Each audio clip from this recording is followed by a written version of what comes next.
I'm Judy Woodruff. On the NewsHour tonight, the Washington Post reports President Trump revealed highly classified material to Russia's foreign minister and ambassador during their visit to the Oval Office. Then a hack felt around the world. We talked to the president of Microsoft about the cyber attack leaving hospitals and businesses in 150 countries facing ransom for their files. And our Politics Monday duo explore what the fallout from the firing of the FBI director could mean for President Trump's agenda going forward. All that and more on tonight's PBS NewsHour.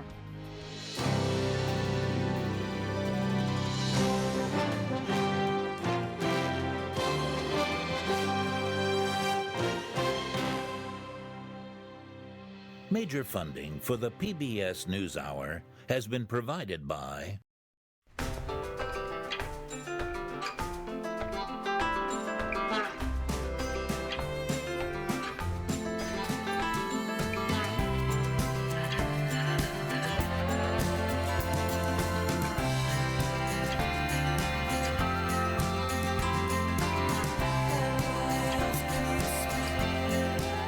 moving our economy for 160 years. BNSF, the engine that connects us. The William and Flora Hewlett Foundation, helping people build measurably better lives. and with the ongoing support of these individuals and institutions.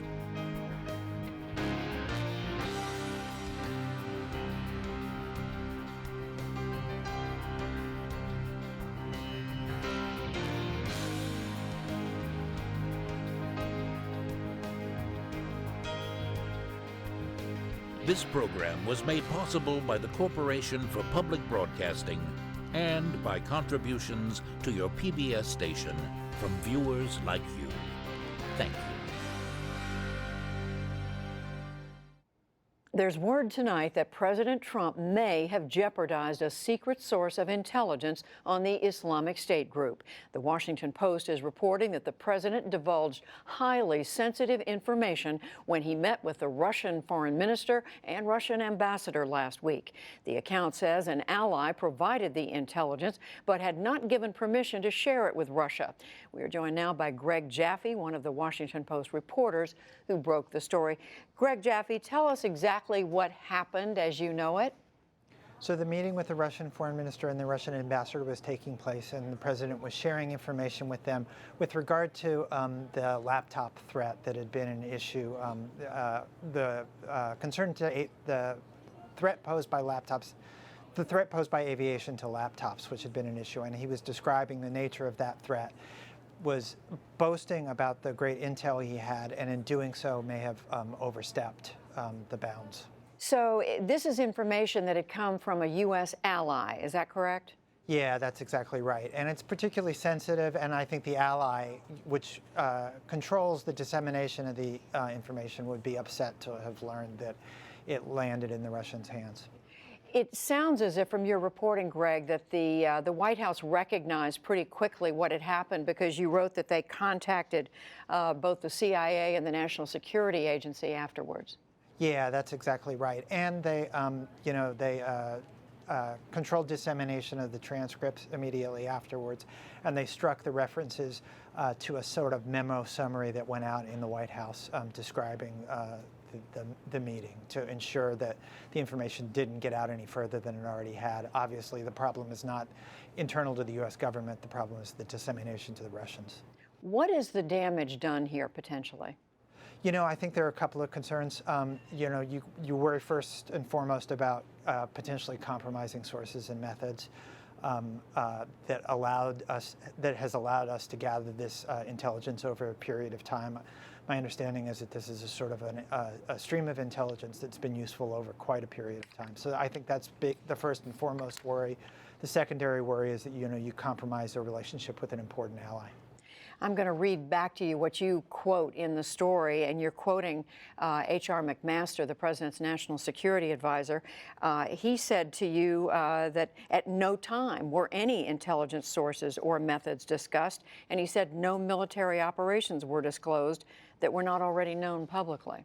Yeah, I think that's right. I think the worry is by sharing this intelligence with the Russians, that it potentially compromises sources and methods. In other words, this was information that was shared that the Russians weren't aware of.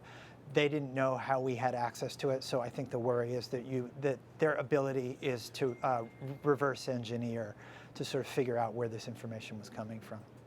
Clearly, Greg Jaffe, you're not going to tell us your source on this story, but is it fair to say the White House did not want this information revealed? Yeah, I think that's very fair to say that the White House is very concerned. I think both about the information shared in the Oval Office and about the story. Where does this go from here? I mean, so the president has shared this in a conversation with the Russian foreign minister, the Russian ambassador to the U.S. What can one expect? Has there been an apology made to the ally, the country, the officials from whom the information came? You know, I don't know the answer to that. And I think this is one of those issues where it's so unprecedented that I'm not sure where it goes from here. You know, I've been reporting on national security matters for quite a while, and it's hard to recall something like this. Are presidents given some sort of training or guidance on how to talk about intelligence? Well, you know, they get talking points prior to the meetings, and this is where it's important to have talking points and have a staff prepare the president and have the president be willing to listen and be prepared. And I think that's the concern, that this is a president who doesn't have a long history in government, is a president who relies on his gut and likes to wing it in meetings. And I think that's the concern here. You know, you have to be open to being staffed. And I think that's potentially what was worrisome here. Greg Jaffe of The Washington Post, one of the reporters on this story that has just broken within the hour. Greg, we thank you. Yeah, thanks for having me. And in the day's other news, the president said the White House is moving rapidly to replace the man he fired last week as director of the FBI, James Comey. At least 8 candidates were interviewed over the weekend. They included, among others, acting FBI Director Andrew McCabe, Republican Senator John Cornyn of Texas, and a former Republican Congressman Mike Rogers. Meanwhile, the White House press secretary insisted today that the president wants a full FBI review of Russian meddling in the election, no matter what it concludes. The actions that he took, he knew could be detrimental to himself, but none of those things mattered because the president had to do the right thing for the American people because he believes that Jim Comey was the wrong man for that position. The president himself has called the investigation a charade. Spicer also refused again to confirm or deny that Mr. Trump's audio taped his conversations with James Comey or with anyone else. Deputy Attorney General Rod Rosenstein will brief the full Senate on the firing this Thursday. The United Nations is nearly doubling its appeal for humanitarian aid in South Sudan, facing a brutal civil war and famine. The director of the World Food Program warned today that the suffering is, quote, unimaginable. UN agencies said they need at least $1.4 billion to provide assistance to refugees. The United States accused the government of Syria today of killing thousands of prisoners and burning the bodies to hide the evidence. A top State Department official said mass executions are taking place about 45 minutes outside Damascus at a large prison facility. The regime is responsible for killing as many as 50 detainees per day at Sednaya. Credible sources have believed that many of the bodies have been disposed in mass graves. We now believe that the Syrian regime has installed a crematorium in the Sednaya prison complex, which could dispose of detainees' remains with little evidence. State Department officials also call for Russia to use its influence with the Damascus regime to stop the atrocities. The U.S. Supreme Court will not hear an appeal to reinstate North Carolina's controversial voter identification law.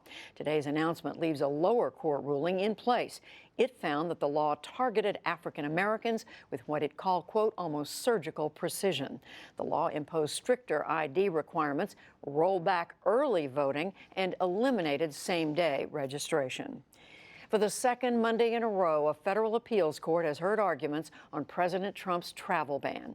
This time, a panel of the Ninth Circuit Court of Appeals in Seattle heard a challenge by the state of Hawaii.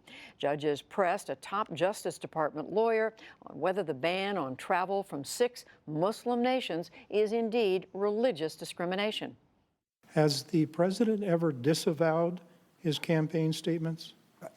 Has he ever stood up and said, I said before I wanted to ban all members of the Islamic faith from entering the United States of America. I was wrong. Over time, the president clarified that what he was talking about were Islamic terrorist groups and the countries that shelter or sponsor them.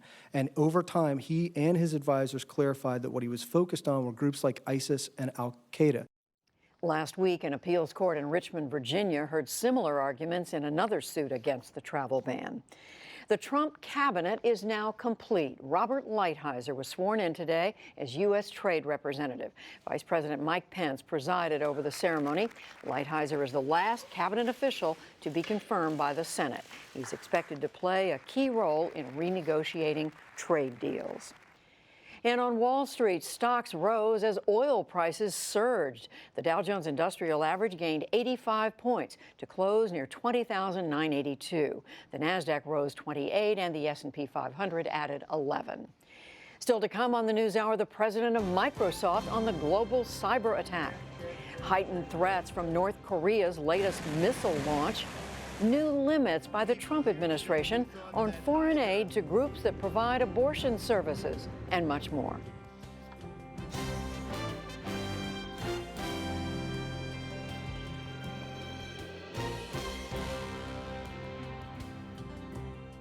The worldwide cyber attack appeared to slow today. Since Friday, the so-called ransomware has hit more than 200,000 victims in more than 150 countries. The worst of it today was in Asia. William Brangham reports. At a movie theater in Seoul, South Korea, screens flashed the bad news. Now playing a global cyber attack.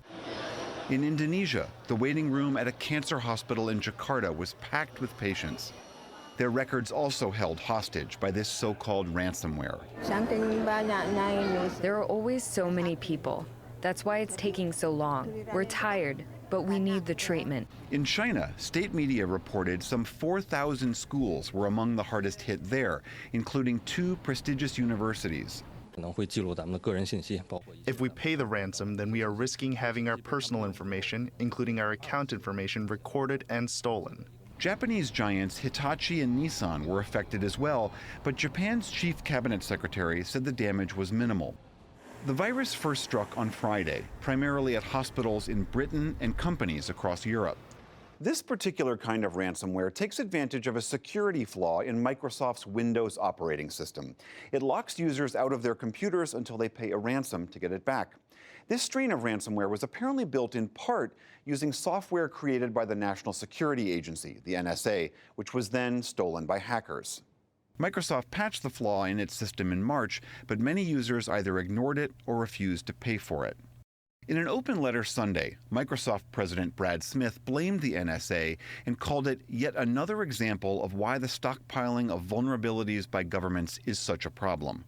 Russian President Vladimir Putin, who is visiting China, also criticized the U.S. amid reports that his interior ministry had been hit hard. The primary source of the virus happens to be the intelligence services of the United States. Russia here is absolutely uninvolved. But at the White House today, Tom Bossert, President Trump's Homeland Security advisor, said the NSA had never intended its tools to be used by foreign criminals. That this was a vulnerability exploit as one part of a much larger tool that was put together by the culpable parties and not by the U.S. government. So this was not a tool developed by the NSA to hold ransom data. Meanwhile, there's been political fallout. In Britain, where a general election looms, opposition leader Jeremy Corbyn and Prime Minister Theresa May traded jibes long distance. Over the past 7 years, our National Health Service has been driven into crisis after crisis. The Tory cuts have exposed patient services to cyber attack. Cybersecurity is an issue that we need to address. That's why the government, when we came into government in 2010, put money into cybersecurity. The cyber attack's effects in the United States have been limited, except for damage to the FedEx delivery service. For the PBS NewsHour, I'm William Brangham.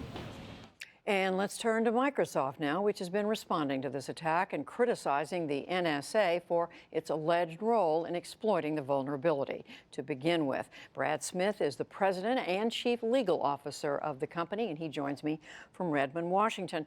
Brad Smith, welcome back to the NewsHour. So first off, what is the status of this cyber attack? There were some reports late today about a new variant surfacing in parts of the world. What do you know about that? Well, I think as the report just showed, things seem to be calming down a bit, but it's too early to declare victory or say that this episode is over. As you just mentioned, new variants can be created. That's not uncommon in these kinds of situations. We'll have to monitor them. And then more broadly, even as we help customers who are dealing with this particular attack, this is a wake-up call for all of us, whether we're in the tech sector, at customers, or in government. We need to do more to address this problem. And you did say in the memo that Microsoft issued yesterday, you did say this is a powerful reminder. Everybody needs to keep their computers current and patched. But you did go on to point that finger at governments and what you call stockpiling of vulnerabilities. What did you mean by that? Well, we've been pointing out in recent months that more and more in multiple countries, certain agencies and some governments are stockpiling vulnerabilities, meaning the flaws that they find in software, they're creating their own exploits so that they have them available. And this causes us concern. We believe the world needs some new rules to govern this. We need governments to act with restraint, and we certainly need governments that are creating these kinds of cyber weapons to be effective so that they're not stolen or get leaked out. Well, I want to ask you about that because at the White House today, the president's Homeland Security advisor, Tom Bossert, I think you just heard him say this, he said the NSA never intended for this tool that they created to be used as part of some ransomware attack. I think that's got to be the case. And the reality is this was an unusual attack. It involved the combination of a very sophisticated piece of software of the type we sometimes see in governments, then combined with a much less sophisticated piece of software, in effect, the ransomware component. And in all probability, it's some type of organized criminal group that took what came out of the government and put it to use in a way that no one ever intended. But the damage is still done, and we can't assume that this is the last time we'll see this type of problem if we don't find a way to take new steps. Well, Brad Smith, what do you say about Microsoft's role in this? I'm sure you know there are security analysts out there who are saying not only because these flaws existed in something that Microsoft, that your company created, but also that the company apparently hasn't done enough to alert people that these flaws are there, that they need to patch. There are some nonprofit organizations, governments that we've been discussing that just haven't gotten around to it. And these analysts are saying Microsoft should have done more to alert people. Well, the very first thing that I said in my statement yesterday was that Microsoft, in fact, has the first responsibility to address these issues. I think that's unquestionable. We look at everything that we're doing today. We have 3,500 security engineers. We worked over the weekend to provide help to customers around the world. We acted in March to patch software. We acted in March to talk about the importance of this, as we do all the time. But look, this is a wake-up call for us, for customers. None of us should assume that we're doing everything that we can possibly do. Let's all learn from this together. And I would be the first to say that just as government needs to do more, we need to ask ourselves what more we can do as well. Can you say at this point what more Microsoft can do? Well, one of the issues that I think we need to think through around the world is how to help customers, especially in sophisticated, diversified, complicated information technology environments, to deploy patches more easily. The National Health Service in the UK is a good example. It's a very large institution. Now, in some cases, the computers are a good deal older. I think there's certainly an opportunity for us to ask ourselves, What new technologies can we deploy? What new processes can we develop to make it easier for customers? And then, of course, we do need customers to act. We cannot actually patch their systems unless they deploy our technology, and that too is a lesson for us all. I want to go back to what you were saying about the role of governments and the role specifically in this country of the National Security Agency, the NSA. I mean, your point is that they have developed devices to fix these flaws that exist, but they haven't shared them quickly enough. Were you notified? Was Microsoft notified by NSA that this was coming? Well, I don't want to go into the specifics of how we learned about this particular problem or by whom or when. It is a public record that we provided a patch in March. There wasn't a public statement about this until April. But what I think is also important is that we need the global community to come together. We called earlier this year for the creation and effect of a digital Geneva Convention, new rules of the road that apply to everybody, because this is an issue in this instance that may have arisen in the United States. But no one should think that this is an issue unique to the United States. This is an issue for many governments around the world. Brad Smith, the president of Microsoft, we thank you very much for joining us. Thank you. And some further reporting now on this and what consumers need to know, and that comes from William Brangham. And for that, we turn to Eric Geller, who covers cybersecurity for Politico. Welcome. Thank you. So you just heard the president of Microsoft make his argument that they're not really to blame for this, for the slowness or relative slowness of putting out the patches. What do you make of that point he's making? Well, Microsoft is in a tricky position here because, as you heard, he didn't want to discuss whether they had been informed by the NSA. It seems likely they were informed. The only other possibility is that they were told by this group that leaked the files. So either way, they're in a tricky situation. They've got to rush to fix this problem that they didn't know about. They're wondering whether they should demand some changes to the way the government deals with these policies. And of course, at the same time, they're wondering what the consequences are going to be for consumers. So they are in a tricky situation. I think they moved as fast as they could. Of course, what we're seeing is the more time you have to tell customers about the problem, the more customers who will fix it. They only had a very short period of time. And obviously, we've been talking about this potential that this was somehow a tool created by the NSA that was stolen by hackers.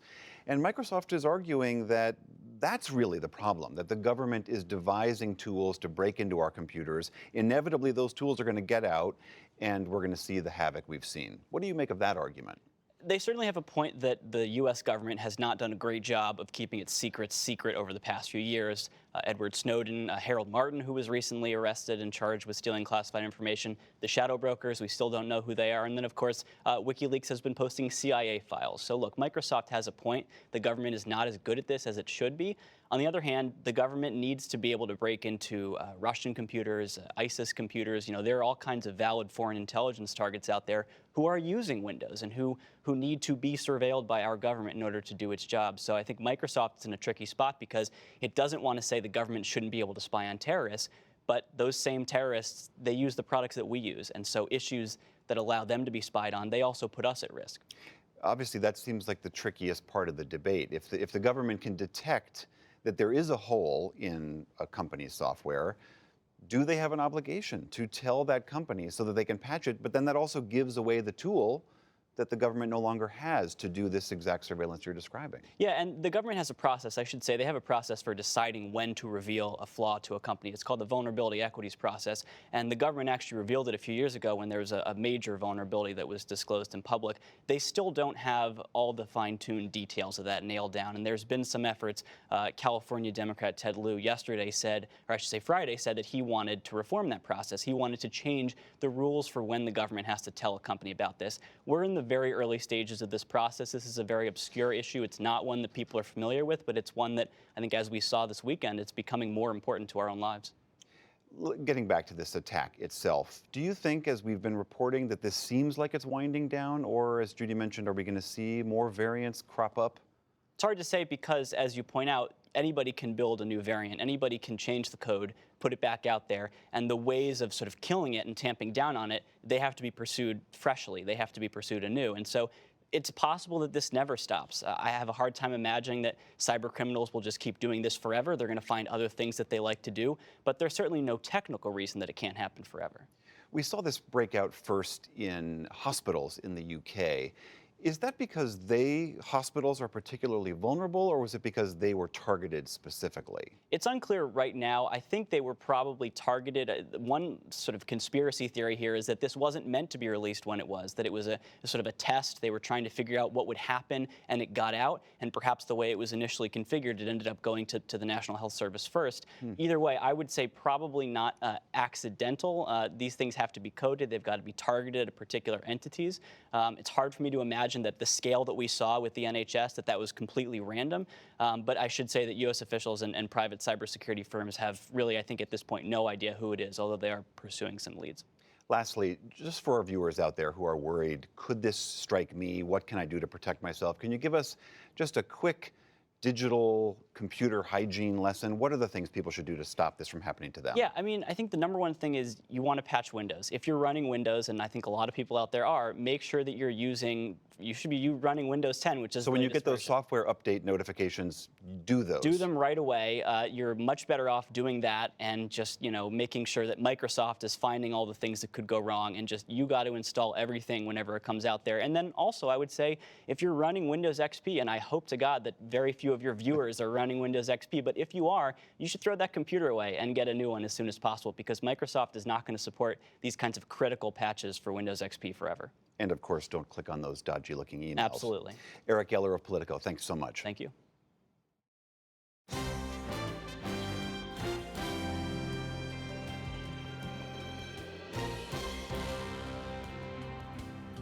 North Korea today hailed its test of a new intermediate-range missile and claimed that it can now hit U.S. bases in the Pacific with a nuclear warhead. State TV broadcast footage of Sunday's launch. The missile traveled nearly 500 miles, but analysts said it could have a maximum range of 2,500 miles. So just where is the North in its development of missile technology and its nuclear program? For that, we turn to Jeffrey Lewis. He's the director of the East Asia Non-Proliferation Program at the Middlebury Institute of International Studies in Monterey, California. Jeffrey Lewis, thank you very much for joining us. This sounds like quite an advance on the part of the North Koreans. Tell us more about this missile test. What exactly was it yesterday? Well, it's a brand new type of missile. We'd seen a version of this in a parade just a month ago. But what's really striking is it seems to use a new engine that the North Koreans designed themselves. So in the past, normally they've copied engines from other places. This looks like the first engine that is fully North Korean. So it's a big step forward for them. So what does that mean, a new engine? Does that mean distance, power, what? Well, what it really means is know-how, and so ultimately that will translate into distance and power. So in the past, the North Koreans, by copying missiles, if we've asked this question, can you build an ICBM, we've had to imagine how they could cobble together an ICBM using parts and pieces from other engines they've copied. Now it looks like they actually have the design expertise to build this kind of missile themselves, and I think in the future, that should lead us toward an ICBM. So, as I said in the introduction, 500 miles, but the experts are saying it could potentially be 2,500 miles. I mean, what is the potential capacity of this? Right. Well, so what the North Koreans did was they shot it almost straight up because they didn't want to fire it at Alaska. They didn't want it to overfly Japan. And so while it only traveled, sorry, I have to do kilometers, while it only traveled about 800 kilometers downrange, it went more than 2,000 kilometers up into space, which is much higher than, for example, the International Space Station. So if they'd straightened it out, it would have been like a 4,500 kilometer range, which would be nearly an ICBM, but not quite. So that means they can reach where? Could reach where? That missile would just fall short of Alaska. So U.S. land territory. Is this, and this is, and your point is that this is, it's technology that the North Koreans, as far as we know, have only gained recently. Well, that's right. In the past, they've mostly copied other countries' engines, and so there's been kind of a problem with quality and a real limit on what they could do with that.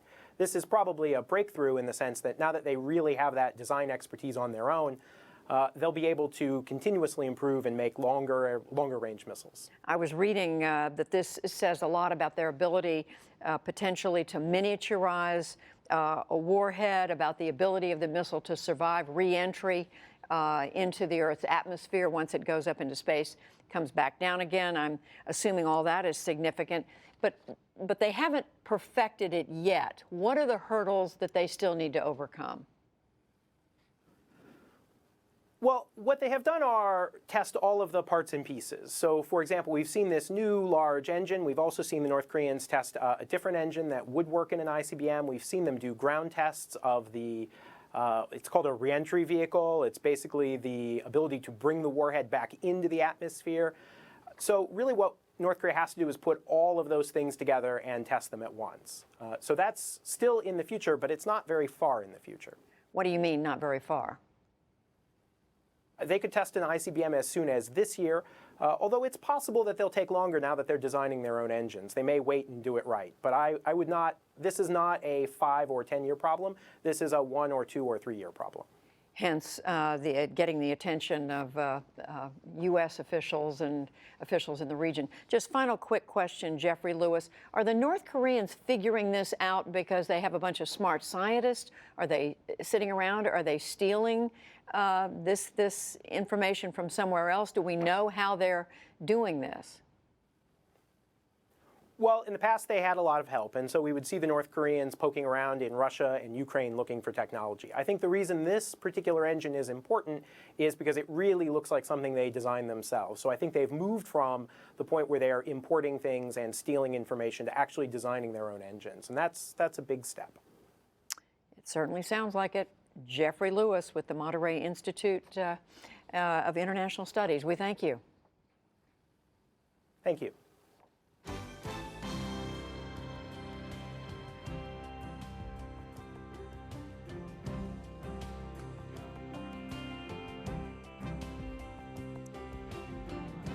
Stay with us. Coming up on the NewsHour, it's Politics Monday, what the fallout from firing the FBI director means for the president's agenda. But first, as the Islamic State group faces serious losses in Syria and Iraq, some of the group's foreign fighters are fleeing the region and returning to their home countries. This has had an impact across the region, including in Tunisia, a country that has sent more fighters to join the group than any other. Jeffrey Brown reports on what kind of welcome they'll be receiving. A protest earlier this year on the streets of Tunis, a sign of democracy in the new Tunisia, where past demonstrations would have been brutally suppressed, but also a sign of lingering political crisis. Citizens rallied against the return of thousands of fellow Tunisians who have fought abroad for the Islamic State and other jihadi groups, and now want to return home. These people are not Tunisian, they are monsters. Dr. Nazia Guider helped organize the protests. She's a neurologist in a well-off suburb of Tunis and fears the impact the returnees will have. They are people who have no nationality. They decided to go to a place where, to have another nationality because this place is called a state. ISIS. Yeah. But family members of those accused of fighting for ISIS just want their loved ones home. My brother is one of Tunisia's young people who were marginalized, who got lost. Before dawn on a recent morning, this woman, we agreed to conceal her identity, was on her way to a local jail to visit her brother. A young man, she said, who'd misled his family and left to fight in Syria in 2012. I took him to the airport myself, and that's what hurts me. He contacted me and he told me I'm in Syria and I'm okay. You can imagine our situation. We went mad. I was crying while walking in the street like a fool. Soon enough, she says, her brother realized he'd made a terrible mistake. Eventually, he turned himself into the Tunisian embassy in Turkey. Returned to Tunis, he now faces a lengthy prison sentence. Now he has the title of terrorist. His life is destroyed. He is not the only one. The UN estimates that between 5,000 to 6,000 Tunisians joined ISIS to fight in Syria, Iraq, and Libya, more than from any other country. The response to the returning fighters is a complicated one in a country with a very fragile democracy and very real security concerns. Protests in Tunisia in 2011 peacefully overthrew longtime dictator Abidine Ben Ali. and sparked the wider Arab Spring uprisings. Later, a democratically elected coalition government included Tunisian secularists and Islamists. This is a country widely seen as the region's success story, but one with enormous challenges, including a stagnant economy and large numbers of homegrown terrorists. In 2015, 20 tourists were killed by Islamist gunmen at Tunis's Bardo Museum, a cultural treasure. And a lone gunman killed 38, mostly Brits on holiday, at a coastal beach resort.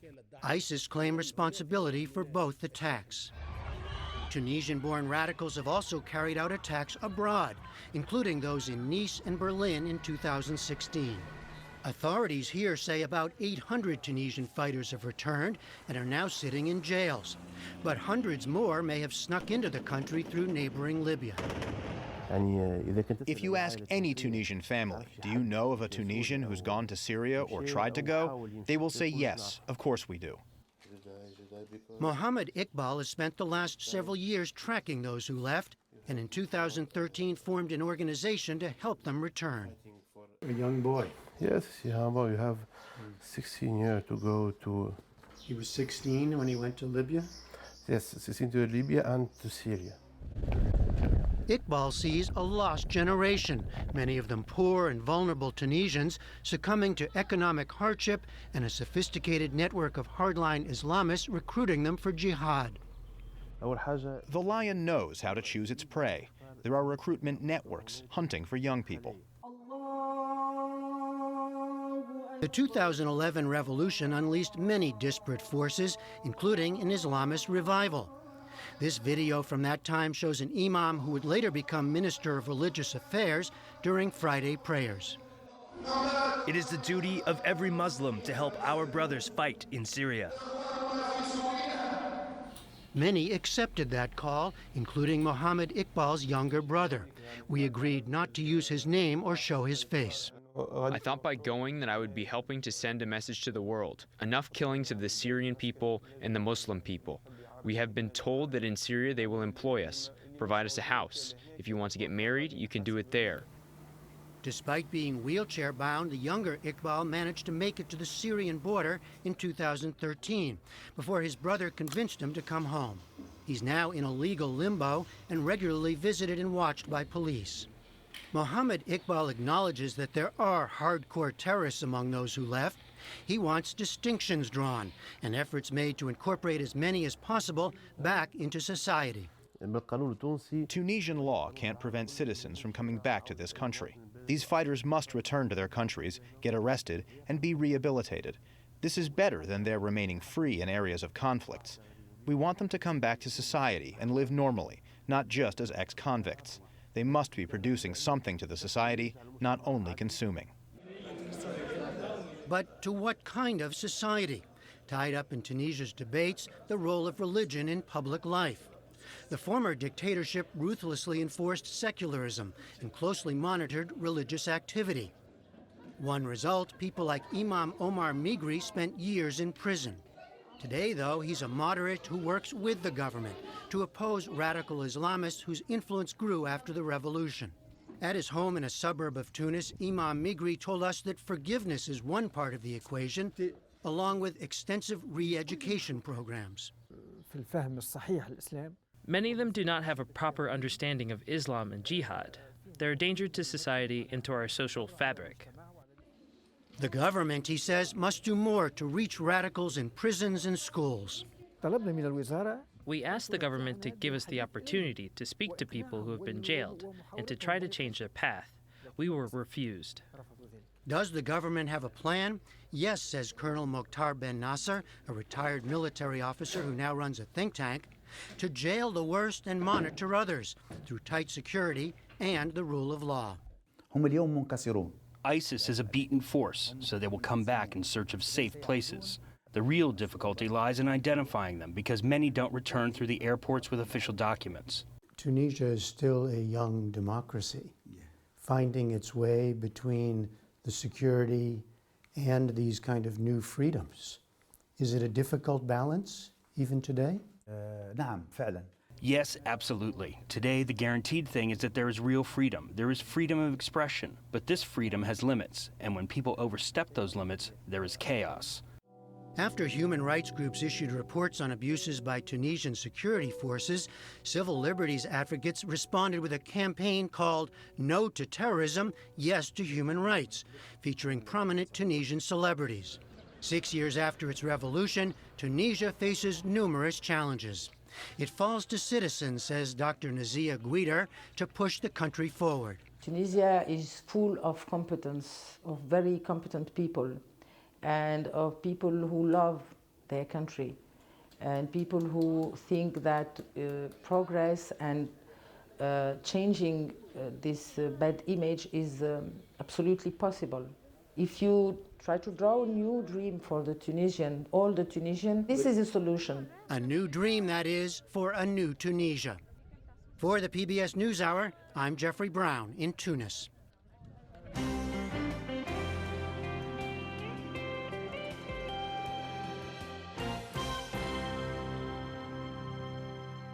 President Trump went well beyond his Republican predecessors today with a major expansion of a policy that restricts how U.S. aid can be used for international health and family planning.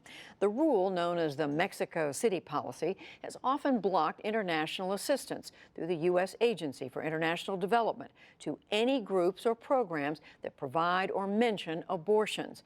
The president's new order would apply to billions of additional dollars given out by the state and defense departments. William Brangham is back with that story. The rule, often referred to by critics as the gag rule, was first enacted in 1984. Republican presidents traditionally reinstate it and thus limit the funding to NGOs that discuss or perform abortions. Democrats, including President Obama, then repeal it. During his first few days in office, President Trump signed an executive order making it clear he would reinstate it. But today, the scope of it became much clearer. In the past, about $600 million in funding was covered by the rule. Today's expansion will now affect nearly $9 billion. I'm joined now by Yagana Torbati. She covers the State Department for Reuters. Welcome back to the NewsHour. Thank you. Very big expansion of this policy today, right? Right. This is so.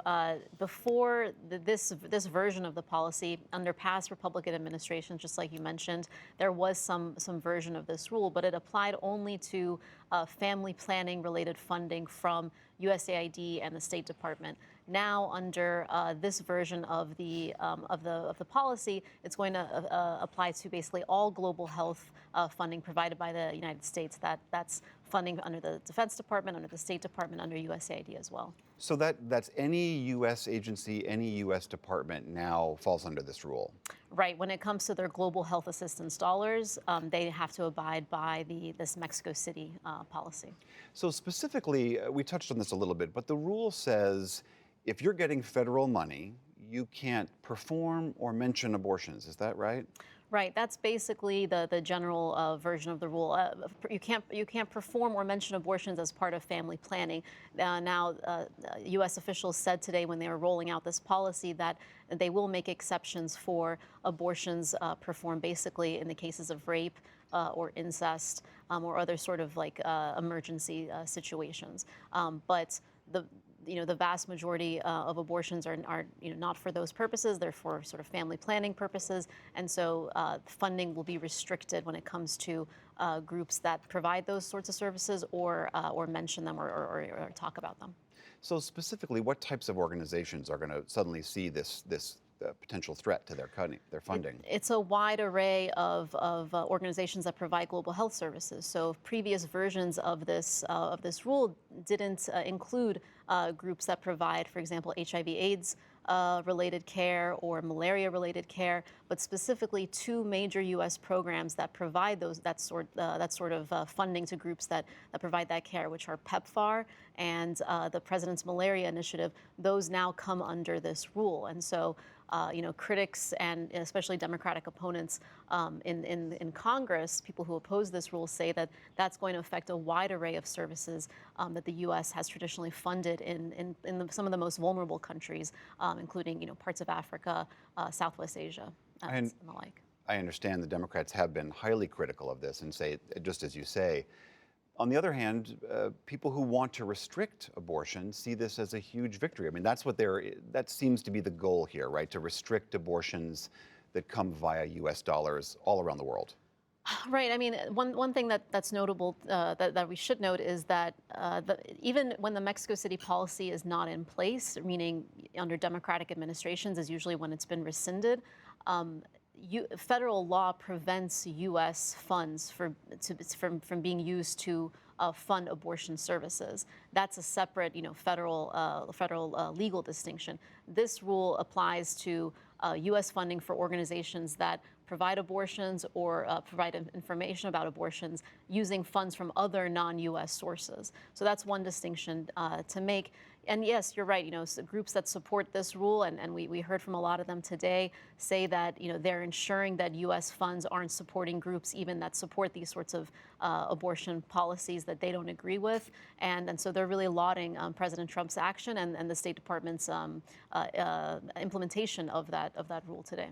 Lastly, if an organization currently is being funded by the U.S. and they do mention or perform abortion somehow, can they simply change their mission and still receive money, or are they going to be cut regardless? No, so the U.S. Officials that we spoke to today and that we heard from said that one thing that they were at pains to acknowledge is that this is not a cut in funding. The U.S. is going to continue to provide, about $6 billion a year to PEPFAR, for instance, and $620 million for this malaria initiative. So they want to continue that funding, and they intend to. What they say they're going to do is they're going to ask their partners abroad to sort of agree to a clause that says they're not going to talk about or provide abortion services. Now, if those partners say that they can't do it, then the U.S. officials say that they will basically find other partners that they believe are going to still be able to provide these services in an effective manner. But it will basically require not a cut in funding, but a reallocation of funding. And we'll have to see, is that going to be difficult on the ground? Is that going to restrict the number of partners that the U.S. can work with? How is that actually going to be implemented? All right, Yaghna Torbati, thank you very much. Thank you, William.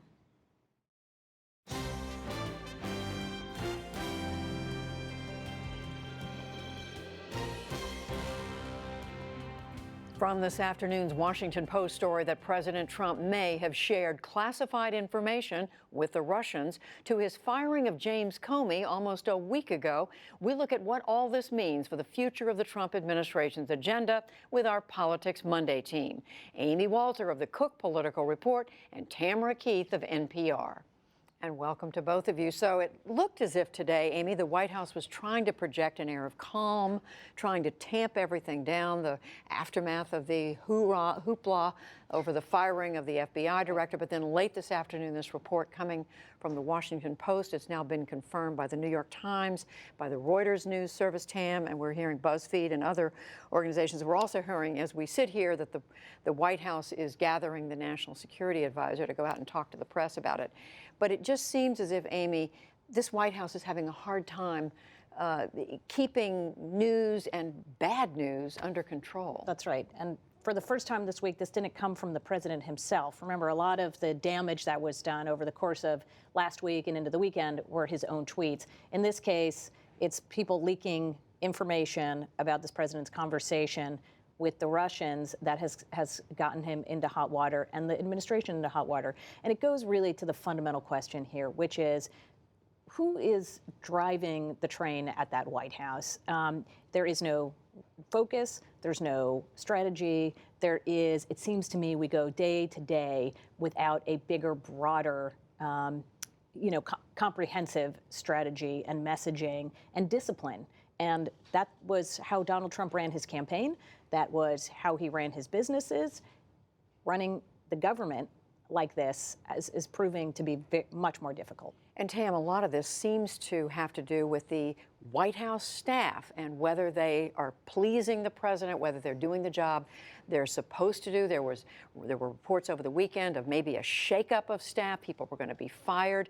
And then in my interview earlier in the program with Greg Jaffe of the Washington Post, he said typically it's staff who briefs a president before they meet with someone like a foreign minister and an ambassador. So the staff is a big part of the focus here. But by all accounts, the staff have been briefing the president. And the president plays it by the feels. He does what feels right in the moment. He has talked about this, that he's flexible, that he improvises, and it's hard to build a communication strategy around improvisation. I mean, what we saw last week with the White House coming out with talking points, the vice president repeating those talking points repeatedly, and then the president of the United States going on television and directly contradicting the talking points and the vice president. And maybe what the president said was more true than what all of the others were saying, but it creates this cloud that just hangs over the administration. And now you have H.R. McMaster, the National Security Advisor, coming out to brief the press to push back on this Washington Post story. Well, you know, last week they came out and they pushed a narrative, and then the president contradicted it. What's going to happen this week? And we don't know, of course. Right, and this is all happening, of course, as the president is getting ready to go overseas on his first international trip to some of our most important allies, Saudi Arabia, Israel. So this is obviously going to be on the minds of the people that he's going to visit when you're talking about potentially sharing classified information with an adversary. What are our allies going to be thinking about this? Well, and we're watching as comments from United States Senators, Tam, come in on both sides of the political aisle. We saw Senator John Warner saying something to the effect, this is troubling. We saw Senator John McCain saying, if it's true, it would be very concerning. Republicans, both of you, they're not embracing, not all of them are embracing the way this White House has handled the FBI story either. That's correct. I was talking to a Republican senator last week who wanted more details, wanted more information about the timing. You see a lot of Republicans in Congress saying, I need more information. We need more details. On the Comey thing, they are going to get a briefing this week by the Deputy Attorney General, Rod Rosenstein. But many of the reactions to this latest story are, well, we want to know what's really happening. We want to hear from the administration. That is maybe a teensy-weensy bit of distancing themselves from the administration, but that is not. But it's not. Not really, no. No, we haven't seen, we have not seen, there's no sort of bottom dropping out. You don't see an en masse refusal of Republicans to support this administration or to call for the president to do something different. I think a lot of what you're seeing is the fact that the Republican base, voters, still united around this president. This NBC Wall Street Journal poll that came out this week, I think came out yesterday, approval rating among people who voted for Trump, 87%, among Republicans in general, 82%. The number that should worry Republicans, though, especially those who sit in swing states, swing districts, is this: 35% of independents give him a positive approval rating, only 35%. That is a danger number. But for most of these Republicans, as we know, they sit in Republican districts. Only 23 House members sit in a district that Hillary Clinton carried. Very few senators up in this next election sit in a state that Hillary Clinton carried. Only one, in fact, does. That's some of their calculation, too. The bottom hasn't dropped out on Trump among his own voters. Republicans now sort of sitting and waiting to see how much longer they can wait before they have to do something. And meanwhile, Tam, there is the agenda that the president had been talking about, overhauling health care, coming up with a health care replacement. That is still in motion. Tax reform, you go down the list. Yeah, and those things were stalling a little bit, or they were going to take some time. So nobody's talking about them now. Nobody's looking at the minutia of, senators are continuing to meet, Republican senators continuing to meet to talk about health care reform or to talk about how they would repeal and replace the Affordable Care Act. But it's happening at a very low simmer, very much out of view. And it is this remarkable thing. The president is about to leave the country to go overseas to meet with all of these allies. And I'm going on that trip. It's unclear to me whether I'm going to be reporting on what the president is doing overseas or whether I'll be reporting on the continued kerfuffle and drama that has been coming out of this White House. Can I make one more point? Sure. Do we have time? The one thing I also want to say about this agenda is the problem is not simply that this is distracting him from pushing an agenda forward. The problem is that the agenda itself is not particularly popular. The health care bill that the House passed, again, you look at all the polls that have been released since it's passed, at best it gets an approval rating somewhere in the 30s. This NBC poll, 48% said they thought it was bad, only 23% good. That's as bad as any poll they took when Obamacare at its lowest was polling. A lot to consider here, and it keeps on coming. Amy Walter, Tamara Keith, we thank you both, and Tamara, safe travels. Thank you. And updating now our top story, the Washington Post and now other news organizations are reporting that President Trump divulged highly sensitive intelligence information about the Islamic State group to top Russian diplomats and may have jeopardized the source of that information. However, the Deputy National Security Advisor is denying this and says the story is, quote, false. And Secretary of State Rex Tillerson is saying that the president never discussed sources, methods, or military operations.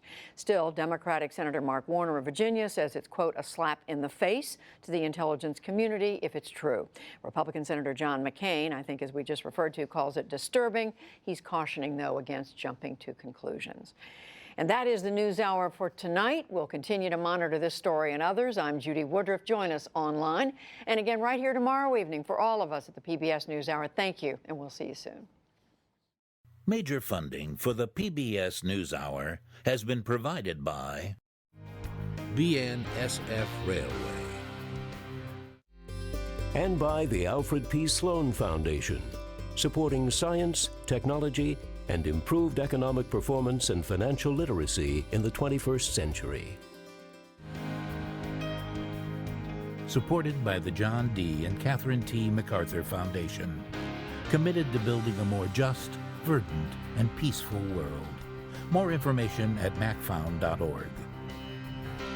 And with the ongoing support of these institutions. This program was made possible by the Corporation for Public Broadcasting and by contributions to your PBS station from viewers like you. Thank you.